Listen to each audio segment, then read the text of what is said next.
mga viewers at mga followers, magandang umaga sa inyong lahat. Ang topic po natin ngayon ay kung bakit linggo ang araw ng huling pagkabuhay ng ating Panginoon. Kaya mababasa natin sa Biblia na pagkamatay niya 3 araw bago siya mabuhay muli. At namatay siya sa Biyernes ng hapon. Magbisaya muna tayo. Ang tubag magod niya na mga viewers at mga followers.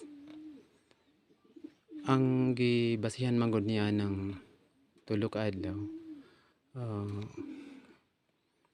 Jewish calendar magod ka na.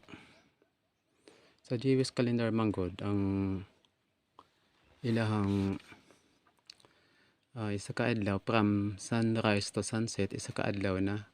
And sunset to sunrise, isa ka adlaw. Bali 12 hours lang ang ilang isa ka adlaw, dili 24 hours pareha sa ato ang ginagamit na kalendaryo karon.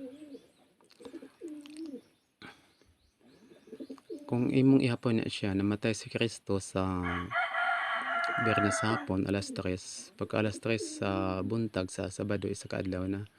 Pagka alas 3 sa hapon sa Sabado, duha na ka adlaw. Pagka alas 3 sa buntag sa Domingo, tulo na ka adlaw mo na nga Domingo sa alas 3 sa kaadlawon ang na-celebrate nato nga pagkabanaw sa atong Ginoo. Kani manggong atong kalendaryo, Gregorian calendar kini. Ang atong Santo Papa, Santo Papa,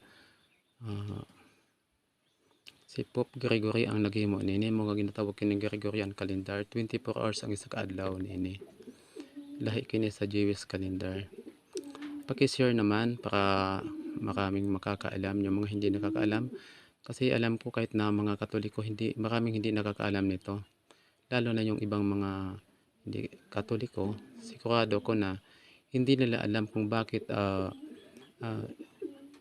linggo ng madaling araw sineselebrate ang araw ng muling pagkabuhay ng ating Panginoon. Hanggang dito na lang, magandang umaga sa inyo lahat.